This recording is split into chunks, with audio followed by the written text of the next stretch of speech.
Ako si Andrea, operator ng SPD Visora.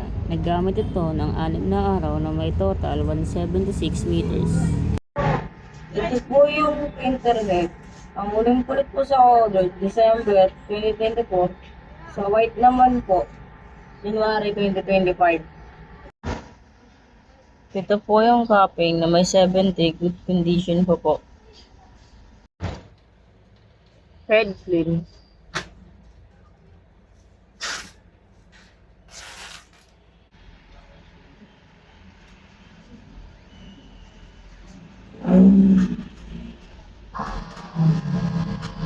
Punasan ng damper after a head clean.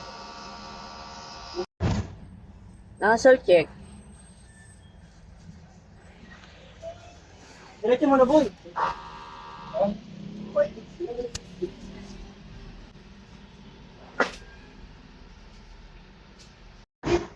Ang huling pulit po ng damper, August 2024.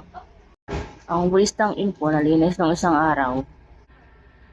Ito po yung ground wire at ABR.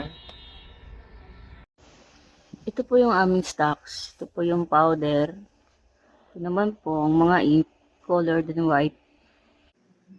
Ito naman po ang film. Consumable kung gusto mo ng dalawang ink white, Dalawa rin sa powder at isa sa film. ito po yung output at daily checklist.